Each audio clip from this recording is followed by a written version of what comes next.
Hola, en las exposiciones adjuntas vamos a ver el tema de infecciones de transmisión sexual. Soy el doctor Carlos Sala de la segunda cátedra de microbiología.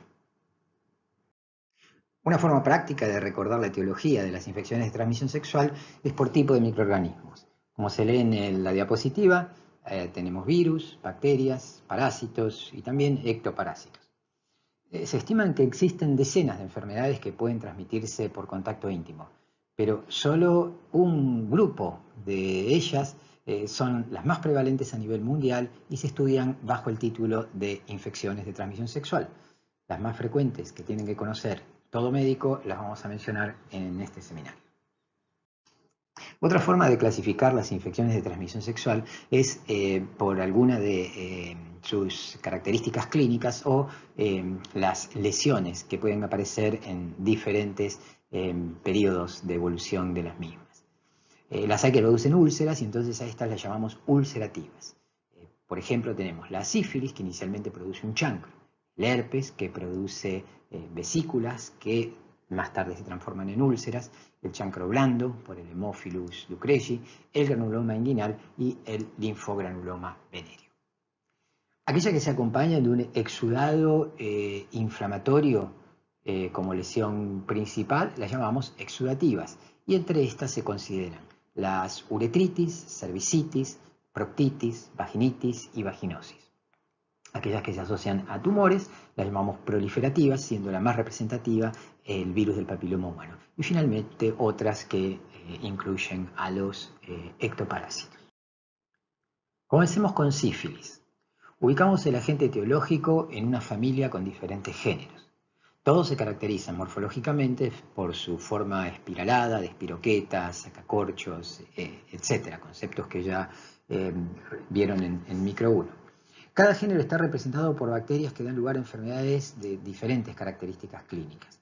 De abajo hacia arriba tenemos la leptospirosis, que vamos a ver en este curso, borrelias, y dentro de las cuales tenemos como más significativa, la Borrelia burgdorferi o enfermedad de Lyme, que es endémica en Estados Unidos, pero no en Sudamérica, y no la vamos a ver en este seminario. Ahora bien, dentro de los treponemas tenemos 2 especies y 3 subespecies. La subespecie pallidum es el agente etiológico de la sífilis. Entonces, treponema, especie pallidum, subespecie pallidum, agente etiológico de la sífilis. Las otras producen enfermedades no venéreas de piel, mucosas, tejidos blandos, generalmente en los trópicos, y tampoco son objeto de estudio en este seminario. Repasemos conceptos de micro 1 con respecto al treponema pallidum. No es cultivable en medios acelulares, es viable en plasma a 4 grados, y esto es importante porque puede permanecer activo entonces en la sangre de banco, que normalmente se conserva a esa temperatura. Se inactiva a 42 grados, esto tiene una relevancia, digamos, casi histórica, en la cual se utilizaba la infección con malaria, llamada malarioterapia, para curar la sífilis antes del advenimiento de los antibióticos. Su tiempo de división es prolongado, 24 horas, como caracteriza en enfermedades bacterianas de tipo crónico, de las cuales ustedes bien conocen, tuberculosis, enfermedad de Hansen, por ejemplo. Es uniformemente sensible a la penicilina, afortunadamente, y capaz de promover anticuerpos inmovilizantes y líticos, los cuales se pueden poner de manifiesto en el laboratorio. Inducen reaginas, anticardiolipinas, las cuales tienen valor al momento del diagnóstico. Para resaltar algunos aspectos de la enfermedad, digamos que la transmisión de la sífilis es básicamente por 3 vías: sexual, transplacentaria y transfusional. Es una enfermedad que evoluciona en periodos. Periodo primario, secundario, latente temprano, latente tardía y terciario. Si bien puede haber en algunos casos cierta omisión o superposición de estos periodos, pero resulta práctico estudiarlo de esta manera, e inclusive el manejo clínico de los pacientes de acuerdo a este esquema. Prácticamente todos los parénquimas o tejidos pueden ser afectados por el treponema pálido. Sin embargo, las manifestaciones clínicas más manifiestas se observan, además de cutáneo-mucosas, a nivel del sistema nervioso central y aparato cardiovascular.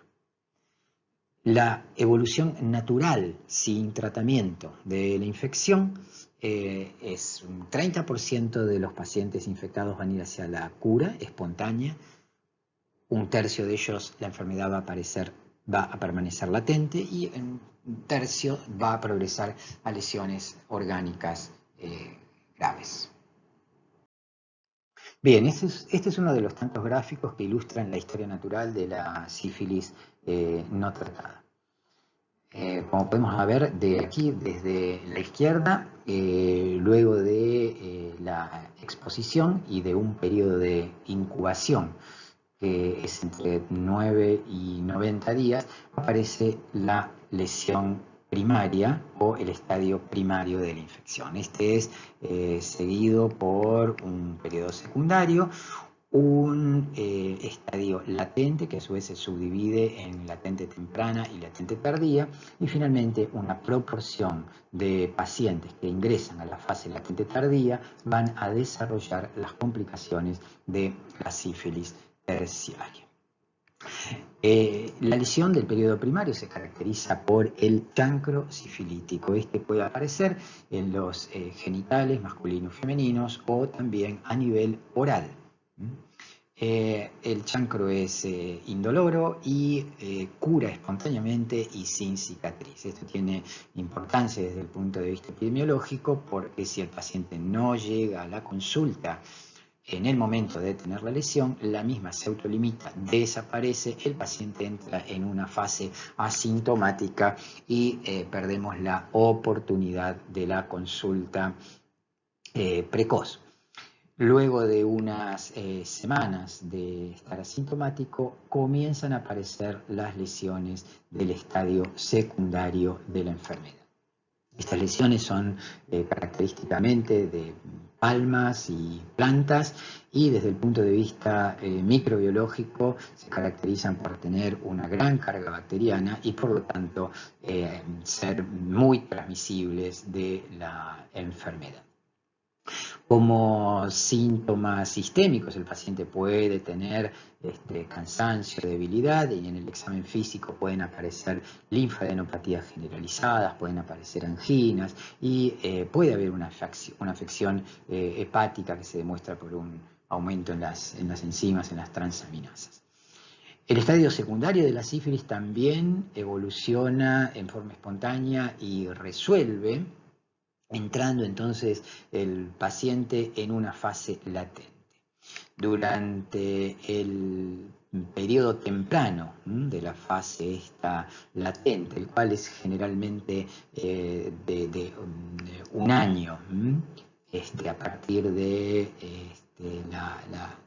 las lesiones iniciales, el paciente puede volver a presentar lesiones del secundarismo, las cuales aparecen, se resuelven, vuelven a aparecer, vuelven a resolverse, hasta que finalmente ingresa en un estadio clínicamente silente, que es la fase latente tardía. A partir de aquí, como dijimos al inicio, una proporción de pacientes van a desarrollar los síntomas característicos de la sífilis terciaria, que en verdad agrupa las manifestaciones cardiovasculares, otras menos graves, como son los gomas, o las manifestaciones neurológicas de la sífilis tardía, incluyendo lesiones de el nervio óptico y el octavo par. Es de remarcar que durante casi toda la evolución de la enfermedad, pero particularmente en etapas tempranas de la misma y particularmente en pacientes inmunodeprimidos. Esto se ha visto mucho durante la epidemia de VIH-Sida. Los pacientes pueden mostrar un compromiso temprano del sistema nervioso central. Algunos autores lo denominan neurosífilis temprana, que característicamente es un cuadro de meningitis, meningitis aguda, subaguda. O también pueden mostrar signos de afección ocular o del octavo par, que suelen ser estos reversibles con el tratamiento tomado a tiempo, algo que no ocurre en las fases tardías de la infección. Para repasar entonces, la lesión primaria que se observa durante la sífilis primaria y que la denominamos el chancro. El mismo puede aparecer en genitales masculinos, femeninos, puede aparecer a nivel anorrectal y puede aparecer también a nivel oral. Es el sitio de inoculación del treponema pálido. El chancro tiene también múltiples formas. Generalmente es único, pero puede ser múltiple. Es una pápula que no duele, se erosiona y se indura. La base es lisa, es limpia, los bordes son sobrelevados y firmes porque representan el infiltrado linfoplasmocitario. Generalmente existe una adenopatía satélite, inguinal, cervical, etc. La misma no se observa en la mujer cuando el chancro es a nivel de las paredes de vagina, porque allí los linfáticos drenan hacia ganglios sacros que no son palpables.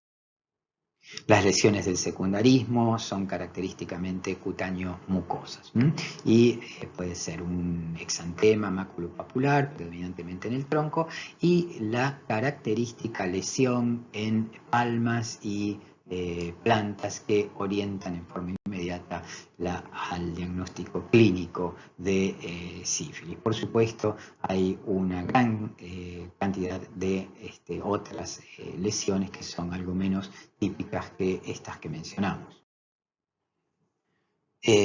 Como dijimos previamente, la sífilis latente se divide en dos estadios o dos periodos, uno precoz, menos de un año del inicio de la enfermedad, uno tardío, más de un año del inicio de la enfermedad. El precoz se caracteriza por recaídas de manifestaciones secundarias. En la sífilis terciaria, las lesiones características son a nivel del aparato cardiovascular y dentro del mismo la aortitis sifilítica.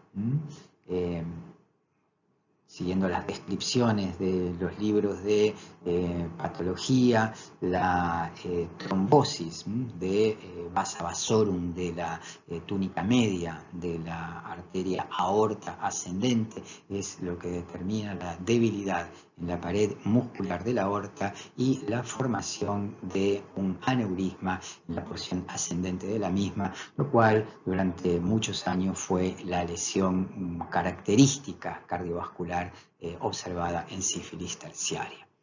Respecto a la neurosífilis, la misma puede ser asintomática o con trastornos sutiles de la conducta que exigen alto nivel de sospecha o el testeo de los pacientes para llegar a su diagnóstico.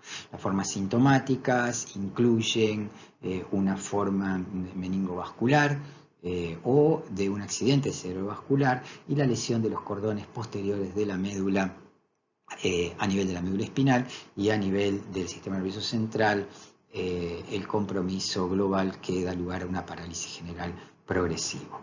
Una forma benigna de la sífilis terciaria es los gomas diseminados que pueden aparecer en piel, mucosas y huesos. Esta tabla entonces resume los estadios de la sífilis con diferentes características inherentes a los mismos. Fíjense que ustedes tienen, por ejemplo, el periodo de incubación, la duración de la sífilis primaria, el tipo de lesiones más características, el tipo de patología, también alguna información con respecto al diagnóstico que será abordado en otro seminario. Lo mismo para la sífilis secundaria, para la sífilis latente y para la sífilis terciaria. Un cuadro tomado del libro Jawetz de microbiología, que es lectura recomendada de la cátedra. Quiero hacer la salvedad que aquí en el libro la división de sífilis latente precoz, latente tardía, es de 2 años. Esto ha habido algunas diferencias en la literatura. El intervalo de 1 año es el que tomamos nosotros y corresponde a las descripciones de la Organización Mundial de la Salud. Una de las consecuencias más devastadoras de la sífilis es la que se observa en la sífilis congénita. El treponema pálido puede pasar la placenta. Sabemos que durante el periodo primario y secundario hay espiroquetemia, con lo cual puede pasar la espiroqueta a la placenta. Y que en verdad este pasaje es muy frecuente, es del 90% en sífilis primaria o secundaria, por supuesto no tratada.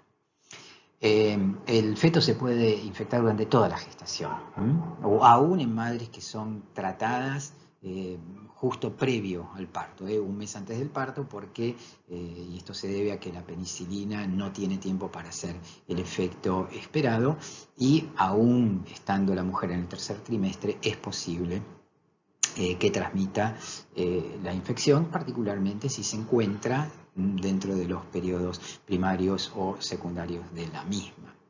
Las manifestaciones clínicas en los niños o en el neonato son de tipo temprano y de tipo tardía, y con seguridad las van a estudiar profundamente en pediatría, teniendo en cuenta que hay un resurgimiento tanto a nivel local como mundial de la sífilis congénita.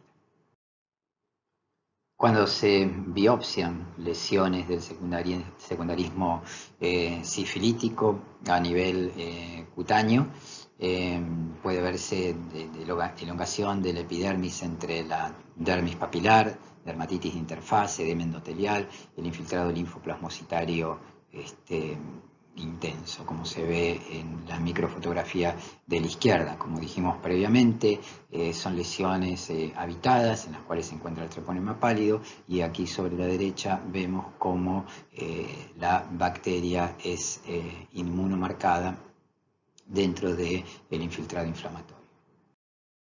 Bien, consideremos ahora enfermedades de transmisión sexual ulcerativa por el virus del herpes simplex.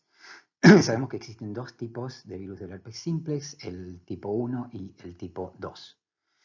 De forma característica, el herpes simplex tipo 1 es el herpes oral o labial, y el herpes simplex de tipo 2 es el herpes genital. Sin embargo, es posible que existan herpes simplex tipo 1 produciendo lesiones genitales. Y esto tiene que ver con el momento en el cual se adquiere un determinado tipo de virus herpes y el área anatómica comprometida en la prima infección. Sabemos que en el herpes simplex tipo 1 la prima infección ocurre en la primera infancia. La prima infección generalmente es la gingivostomatitis herpética, el virus queda latente, y las recurrencias se observan a nivel de la mucosa oral, preferentemente en el labio. Eso es lo que habitualmente vemos entre nosotros. Por el contrario, la prima infección con el herpes simplex tipo 2, independientemente de que exista una infección por tipo 1, ocurre a partir de la vida sexualmente activa de una persona, y la prima infección es genital generalmente. Ahora bien, como excepción podría ser que una persona adquiera el herpes simplex tipo 1 no en la primera infancia, sino en la vida adulta. Y que la localización a través de la cual se produce la prima infección sea la genital. En este caso, las manifestaciones de la enfermedad serán a nivel genital por herpes simplex tipo 1, las recurrencias obviamente también van a ser por herpes simplex tipo 1. No existe diferencia clínica en las lesiones genitales entre herpes simplex tipo 1 y herpes simplex tipo 2. Existe alguna variación en cuanto a la sensibilidad del virus hacia los antivirales que se usan en el tratamiento, pero ese es tema de discusión de otra materia.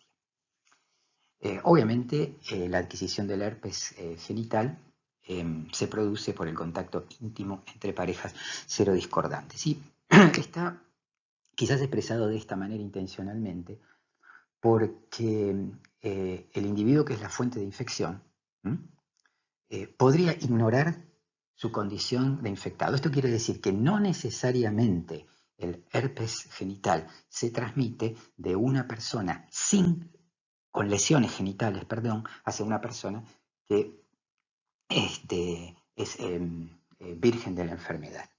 En otras palabras, una persona que adquirió el herpes simplex tipo 2 puede eliminar el virus en sus secreciones genitales sin tener lesiones aparentes del mismo, ni recordar la primera infección o no haber tenido una primera infección, ni siquiera padecer las recurrencias.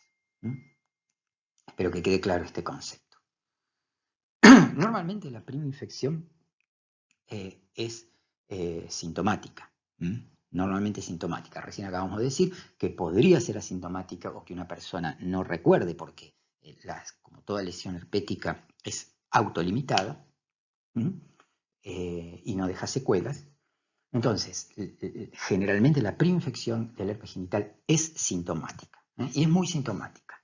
Puede ser muy sintomática, acompañada de mucho dolor, fiebre, malestar.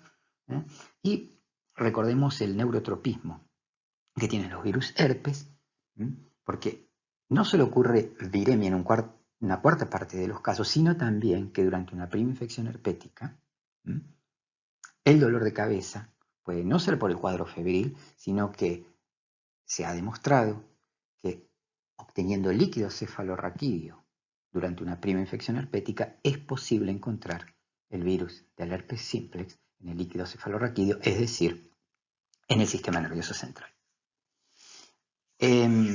También se ha demostrado que algunos casos de meningitis recurrente, pacientes que a intervalos variables de tiempo presentan un cuadro meningio, estos cuadros de meningitis recurrente tienen que ver con reactivaciones de un herpes tipo 2 latente. Lo habitual es que una persona adquiera el herpes simplex tipo 2 y a intervalos de tiempo variable desarrolle lesiones genitales. Este intervalo de tiempo entre lesiones es totalmente variable. Puede ser frecuente, es decir, hay personas que tienen recurrencias hasta mensuales, otras personas tienen recurrencias cada X número de años, otras personas nunca presentarán una recurrencia, ¿sí? Como estudiaron en mecanismos de latencia del herpes y en las recurrencias de los herpes simples, los motivos que desencadenan la interrupción de la latencia del virus herpes no están bien claros. Sí es importante recordar que la mujer que adquiere una infección genital por herpes, una primoinfección por herpes genital, en el transcurso del embarazo, tiene un alto riesgo de transmitir la infección herpética al neonato, lo cual suele ser una condición clínicamente grave. También en el caso de las lesiones herpéticas hay un mayor riesgo, más que de transmisión del VIH, de adquirir el VIH, porque quedan expuestas células inflamatorias como resultado de las úlceras, las cuales presentan una mayor probabilidad, ¿sí?, de infectarse con el virus VIH. Y por el rol que tiene la respuesta inmune, tanto celular como humoral, en el control del herpes simple, las lesiones son más graves en los inmunodeprimidos. Otra úlcera genital en el listado de infecciones de transmisión sexual ulcerativas es el chancro blando. Quizás podemos decir que a diferencia del chancro duro, que es el de la sífilis, este también es doloroso, a diferencia del chancro duro sifilítico que dijimos que era indoloro. El agente etiológico es el Haemophilus ducreyi. Misma familia, mismo género que otros hemófilos que hemos estudiado en infecciones del tracto respiratorio, como el Haemophilus influenzae. La úlcera del chancro blando dijimos que es dolorosa, tiene una adenopatía regional, periodo de incubación breve, la misma puede ser única o múltiple.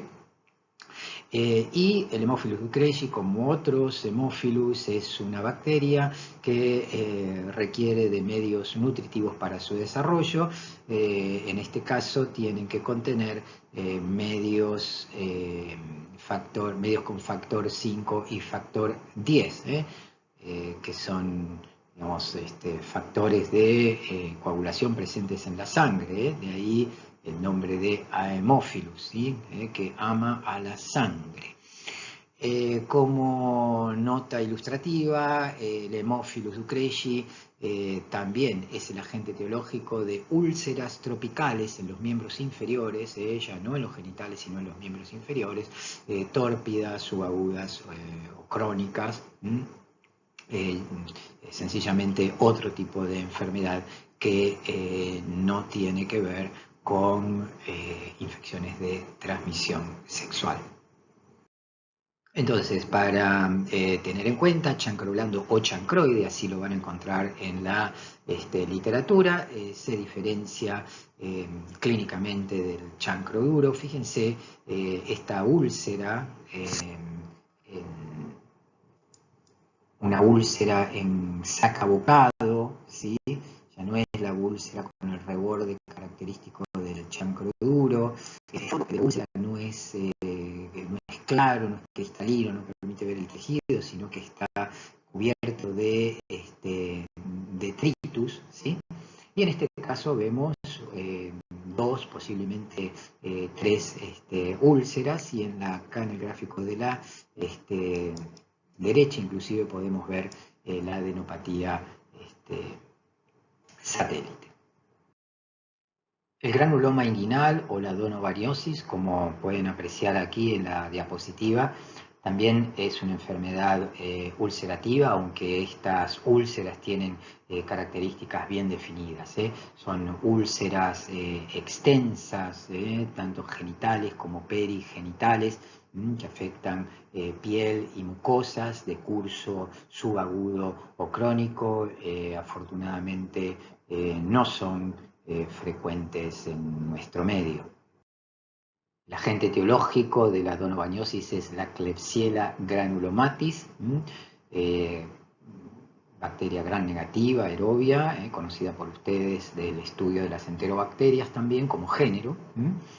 Periodo de incubación breve y, como repetimos antes, como dijimos antes, lesiones de tipo subagudo, crónica, indoloras y progresivas, ¿sí? El diagnóstico merece alto nivel de sospecha, generalmente a través de la biopsia de las lesiones, en los cuales se pueden apreciar los cuerpos de Donovan, que son las bacterias intracelulares. Vamos a considerar ahora las infecciones de transmisión sexual exudativas. Uretritis y cervicitis. En el hombre, la uretritis se presenta con un exudado uretral visible. En caso que este no esté presente, el diagnóstico de una inflamación en el tercio anterior de la uretra puede determinarse por la presencia de polimorfonucleares en el sedimento urinario de un primer chorro de orina centrifugado. En la mujer existe una condición asociada a la uretritis, obviamente, llamada síndrome uretral agudo. El síndrome uretral agudo es la presencia de síntomas de inflamación de la uretra, disuria concretamente, en presencia de un urocultivo negativo. Digamos, aquí hay que separar entre lo que es una infección urinaria bacteriana y una infección de transmisión sexual que afecta a la uretra. Frecuentemente se acompaña de flujo, y este flujo se debe a la inflamación del cuello uterino, denominada cervicitis, y más aún al compromiso endometrial, que se conoce obviamente como endometritis. Tanto en el hombre como en la mujer, estas infecciones pueden ser locales, con complicaciones locales, o aún con complicaciones sistémicas. Siempre hay que tener en cuenta que pueden existir coinfecciones de otras infecciones de transmisión sexual de las que estamos tratando en estos seminarios. Existe consenso que son 4 los microorganismos más frecuentemente aislados en los casos de uretritis y cervicitis. Estos son la Neisseria gonorrhoeae, la Chlamydia trachomatis, el Mycoplasma genitalium y la Trichomona vaginalis. Este último, obviamente, un protozoario. Es posible ver en la literatura una diferenciación entre uretritis gonocóxicas y uretritis no gonocóxicas. Generalmente esta diferenciación hace a características clínicas del exudado, y estas características clínicas se relacionan con alguna de las bacterias. Realmente es una división que no es aconsejable, y determinar cuál es el verdadero agente etiológico de la uretritis se basa exclusivamente en métodos microbiológicos para la detección de cada uno de los mismos con suficiente sensibilidad y especificidad. En cuanto a Neisseria gonorrhoeae, un concepto importante a tener en cuenta es que la infección puede existir como una enfermedad de tipo asintomática. De todos los cultivos positivos para Neisseria gonorrhoeae, menos del 10% en el caso de los hombres se mantiene asintomático, y más del 50% de las mujeres se mantiene en esta forma asintomática, indicando entonces, desde el punto de vista epidemiológico, la mayor transmisibilidad que puede existir de mujer a hombre que de hombre a mujer. Y esto obviamente obedece a razones anatómicas, debido a que el exudado uretral es absolutamente visible cuando ocurre en un hombre, y puede estar enmascarado en el caso de una mujer. La Neisseria gonorrhoeae puede producir, además de las manifestaciones que acabamos de mencionar, complicaciones tanto locales como sistémicas. Las complicaciones locales pueden ser por su propia invasividad, como así también por seguir un mecanismo ascendente a través de las mucosas, particularmente en el aparato genital femenino, por el cual, a partir de la infección de vagina, cervix, endometrio, esta puede trasladarse a las trompas, de las trompas a los ovarios, dando lugar a formación de abscesos tubovarios, y de allí al peritoneo e incluso al resto de la cavidad peritoneal. Como ejemplo, para que tengan en cuenta. Y por otra parte, Neisseria gonorrhoeae tiene capacidad de invadir el torrente circulatorio, provocando una bacteriemia, y como consecuencia de esa bacteriemia, localizaciones secundarias que pueden asentar en articulaciones, inclusive en las válvulas cardíacas. Una condición particular es que los recién nacidos de madres que sean portadoras de Neisseria gonorrhoeae pueden adquirir la infección en la conjuntiva al pasar por el canal del parto, lo cual constituye una complicación en el neonato de importancia clínica. Si nos referimos ahora a las clamidias como infecciones de transmisión sexual, vemos que son bacterias realmente versátiles. En esta tabla, que está adaptada de Jawetz, que es el libro de microbiología recomendado por la cátedra. Vemos 3 especies de clamidia produciendo una variedad de manifestaciones clínicas.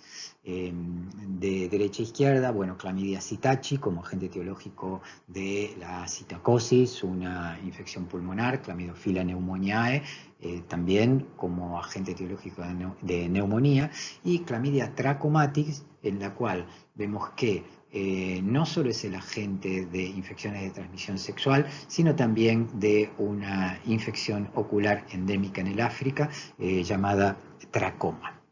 La neumonía neonatal puede ser una complicación en recién nacidos de madres que son portadoras de clamidia trachomatis en el canal del parto. Linfogranuloma venéreo, como vamos a ver seguidamente, es una forma clínica particular de infección genital por clamidia trachomatis de determinados seroares.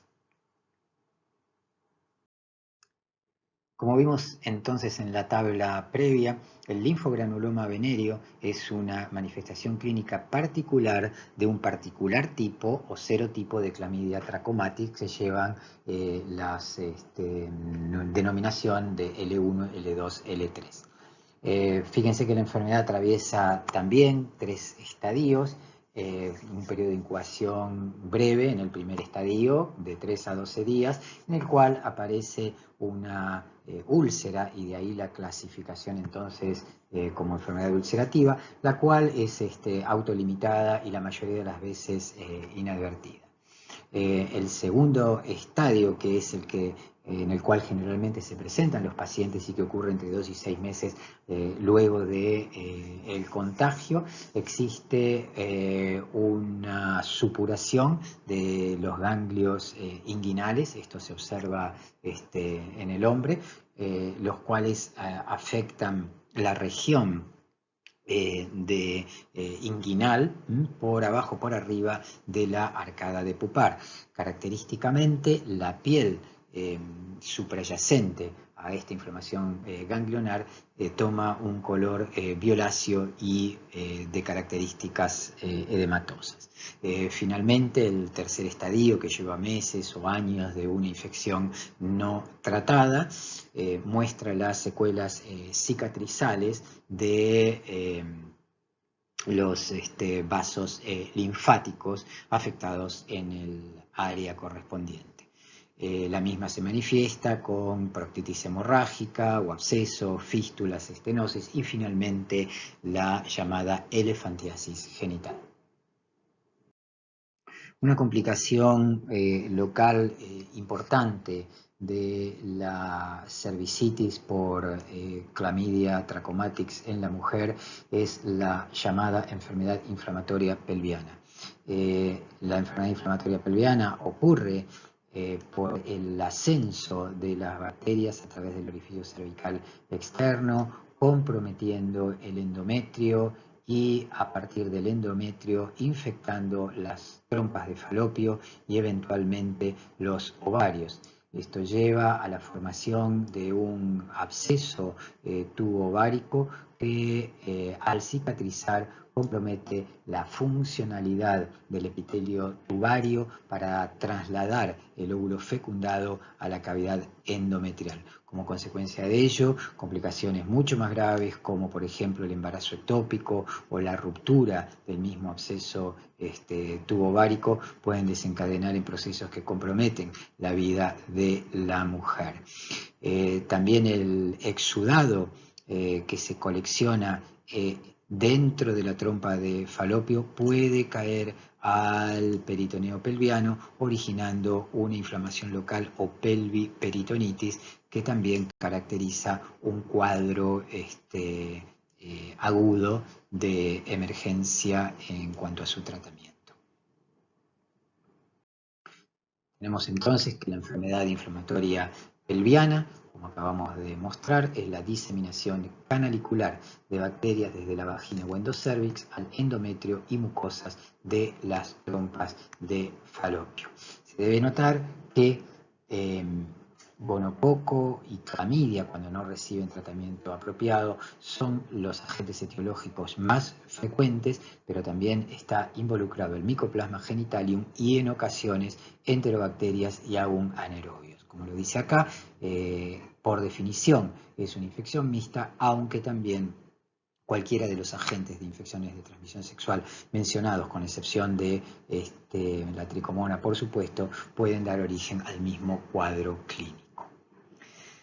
¿Cuáles son los factores de riesgo que han sido determinados en estudios epidemiológicos? Bueno, que presentan mayores posibilidades de enfermedad inflamatoria pelviana, mujeres con múltiples parejas sexuales, el uso de dispositivo intrauterino, y en este caso se asocia a un particular microorganismo, que son los actinomyces, y un diagnóstico previo de vaginosis bacteriana. Las complicaciones mencionadas son infertilidad, embarazo ectópico y la perihepatitis. Esta microfotografía electrónica ilustra el daño que puede ocasionarse en el epitelio tubario luego de una infección del mismo por alguno de estos agentes de infecciones de transmisión sexual. Entonces vemos a la izquierda el epitelio ciliado, gracias al cual el óvulo fecundado puede trasladarse hacia la cavidad endometrial para la anidación del mismo, mientras que como consecuencia de una enfermedad inflamatoria pelviana, este epitelio ciliado queda destruido, cicatrizal, impidiendo entonces o bien la fecundación o bien la progresión del óvulo, es decir, una causa importante de infertilidad tubaria en la mujer. Mycoplasma genitalium es la tercera bacteria en la lista de agentes etiológicos de las infecciones de transmisión sexual. Es uno de los procariotas más pequeños con capacidad de autorreplicación. Se piensa que es una reducción genómica de bacterias gram positivas. La microfotografía electrónica muestra la forma de botella característica de este agente. Existen diferentes especies de micoplasmas humanos, algunos forman parte del microbioma, otros se asocian a patologías como neumonía, uretritis y más recientemente fue asociado a cervicitis y enfermedad inflamatoria pelviana. Bien, en esta tabla adaptada de Jawetz se resumen las principales características clínicas, físico-químicas y microbiológicas de flujo genital normal y patológico, presentando tres entidades bien definidas: la vaginosis bacteriana, la vaginitis por tricomona vaginalis y la vulvovaginitis por cándida. Si bien estas tres condiciones se observan en genitales femeninos, la transmisión sexual de las mismas, con excepción de la tricomona, es materia de debate. En cualquier caso, la microscopía de una muestra de flujo es suficiente para el diagnóstico de cada una de las mismas. A continuación vamos a exponer las infecciones de transmisión sexual proliferativas que incluyen, en este caso, un solo agente, que es el virus del papiloma humano. Bien, los virus del papiloma humano son virus ADN clasificados dentro de los virus oncogénicos. Para estudiar los mecanismos de oncogénesis viral, los refiero al teórico de la cursada de Micro 1 sobre oncogénesis viral. Según la secuencia nucleotídica, se pueden clasificar en genotipos, los cuales reciben un número para identificarlos, desde el número 1 y así sucesivamente más de 100 en el hombre. Estos genotipos guardan relación con el sitio de infección y el potencial oncogénico de los mismos. Por ejemplo, existen más de 60 genotipos o tipos cutáneos y aproximadamente 40 tipos que pueden infectar mucosas. Entre estos últimos, es decir, los que infectan mucosas, están aquellos que infectan la mucosa genital y que pueden ser a su vez de bajo riesgo oncogénico o de alto riesgo oncogénico. Por su frecuencia, los tipos 16 y 18 son los que habitualmente producen carcinoma cervical en la mujer. El virus del papiloma humano es la principal causa de cáncer de cuello. A su vez, el cáncer de cuello uterino es la segunda neoplasia más frecuente y una de las principales causas de muerte en la mujer, particularmente en países no desarrollados. Los tipos de alto riesgo, 16 y 18, como vimos antes, se relacionan con aproximadamente el 70% de los cánceres ginecológicos, como ilustra este estudio y otros tantos estudios epidemiológicos sobre la prevalencia, en este caso bajo el estudio de 5.000 tumores en todo el mundo, que incluyó a la Argentina. Actualmente se empieza a documentar una disminución del cáncer cervical de células escamosas en la mujer en países que tienen cobertura de vacuna para el HPV. Si bien en forma concomitante se está notando un incremento en los casos de cáncer orofaringeo en el hombre. Como mencionamos previamente, existen más de 100 tipos de HPV. Gran parte de ellos tienen tropismo por la piel de diferentes áreas cutáneo-mucosas del organismo y producen verrugas tanto genitales como extragenitales. En esta tabla adaptada del Jawetz vemos los números que identifican a diferentes virus del papiloma humano, las lesiones clínicas que, como mencionamos, pueden afectar diferentes áreas del cuerpo. Por ejemplo, el tipo 1 se asocia a verrugas en la planta del pie, el 2, 4, 27 y 57, verrugas comunes de la piel, y así sucesivamente. Fíjense que hay 13 de ellos, de todo este grupo, que particularmente el 16 y el 18, que son los que habíamos denominado de alto riesgo. Y esto tiene que ver con la asociación que tienen en producir cáncer, fundamentalmente cervical, es decir, de cuello uterino, pero también vulvar, de vagina, de pene, recto y orofaringeo. El potencial oncogénico de los tipos de alto riesgo es más manifiesto sin duda en la mujer que en el hombre. Esto tiene que ver por la vulnerabilidad del epitelio cervical a la infección por el HPV. Como una breve síntesis de la patogenia del HPV, podemos decir que el virus infecta las células basales de la mucosa genital y regula la expresión de sus genes a medida que las células basales se diferencian hacia la superficie de la piel y las mucosas. Es por esto también que no contamos con una única estirpe celular que en un cultivo in vitro permita obtener el desarrollo de viriones. Una vez que se cumple entonces el ciclo de replicación, el virión infectante se libera en la superficie de la mucosa genital desde donde puede transmitirse. Bueno, recordamos que en los tipos de alto riesgo, dos proteínas virales, la E6 y la E7, son oncoproteínas capaces de alterar el ciclo celular, y esto resulta en la acumulación de mutaciones celulares que a su vez llevan a la displasia cervical y eventualmente al cáncer. La proteína E6 actúa mediante la unión a la proteína supresora de tumores, la P53, promoviendo su degradación. La E7 se une a la forma activa de la proteína del retinoblastoma de forma tal que reprime la transcripción de genes requeridos para el ciclo celular normal. En este gráfico se representa la historia natural de la infección por HPV en una cohorte de mujeres que no fueron inmunizadas con la vacuna.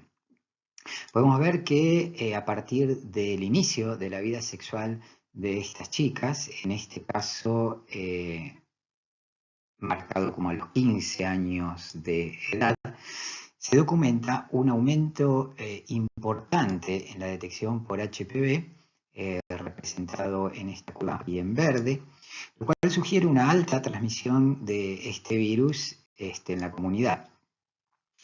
La detección de HPV en las mismas chicas disminuye significativamente dentro de los 2 años subsiguientes a la infección y se estabiliza 5 a 10 años después de la misma como consecuencia de la respuesta inmune a la infección viral.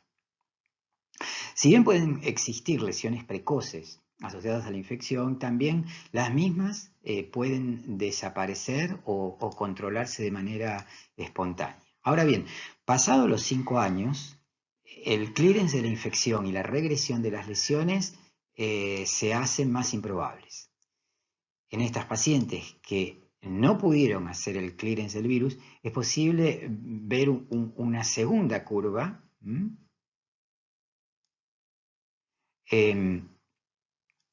que representa el aumento de las lesiones precancerosas con un pico alrededor de los 30 años de edad. Es decir, estamos hablando de 15 años después de la infección.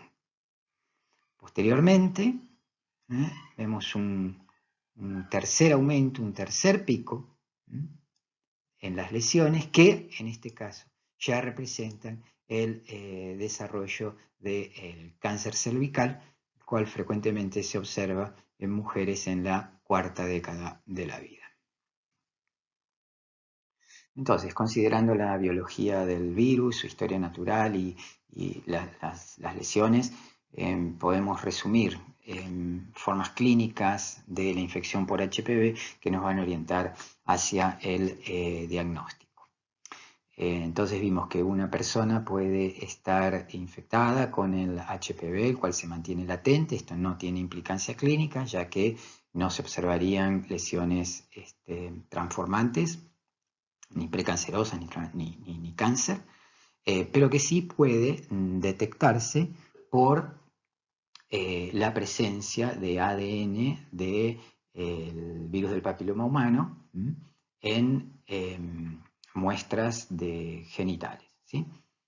No se utiliza la serología con estos fines de diagnóstico. Podría existir una forma de HPV subclínico, el cual no es observable a simple vista, pero pueden detectarse alteraciones epiteliales por colposcopía, citología y o anatomía patológica. Y finalmente, ya una forma clínica manifiesta, en el cual a simple vista se pueden observar las lesiones y confirmarlas por la anatomía patológica. Para evaluar la progresión de las lesiones provocadas por el virus del papiloma humano, existe una clasificación citológica e histológica, con la cual se van a volver más familiares en el curso de la carrera. Clasificación citológica que indica lesiones intraepiteliales del epitelio escamoso, que pueden clasificarse como de bajo grado y alto grado, y después los grados de SIM, que representan las siglas de la neoplasia intraepitelial cervical, y que según el reemplazo del epitelio por células atípicas, el grado de reemplazo del epitelio por células atípicas, puede clasificarse como SIN 1, 2 y 3, correspondiente a una displasia leve, moderada o grave, o carcinoma in situ en su máximo grado. Aquellas lesiones histológicas que no puedan ser tipificadas se mantienen con el nombre de ASCUS, epitelio atípico de células escamosas de un significado indeterminado o incierto. Finalmente, como medios de prevención de la infección por el virus del papiloma humano, se habla de una profilaxis primaria y una profilaxis secundaria. Dentro de la profilaxis primaria, es decir, aquella que tiende a evitar la infección por el virus del papiloma humano, se destacan las acciones sobre el comportamiento, fundamentalmente la educación sexual y el uso del preservativo. Nótese que el preservativo es capaz de prevenir un gran número de infecciones, pero con una eficiencia mucho menor que para el resto de las transmisiones sexuales. Y esto tiene que ver con que el HPV no solamente infecta mucosas, sino también puede infectar la piel perigenital, la cual puede ponerse en contacto con las mucosas durante las relaciones sexuales. La profilaxis primaria también incluye, obviamente, la inmunización con la vacuna para promover la síntesis de anticuerpos que eviten la infección.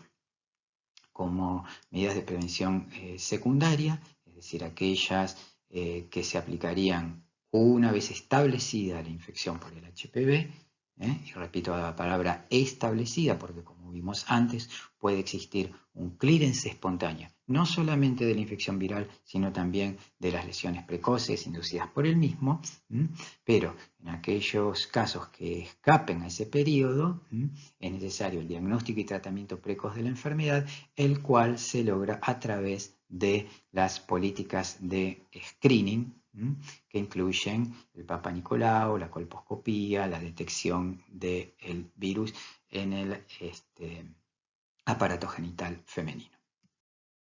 Solamente aquí mencionamos por su importancia las diferentes vacunas que existen para la profilaxis primaria del virus del papiloma humano, ya que van a tener un seminario, existe un seminario de inmunizaciones, pero es suficiente decir por el momento que las vacunas para el HPV han ido evolucionando con el tiempo y desde el inicio de las inmunizaciones con una vacuna bivalente, fíjense que incluye estos genotipos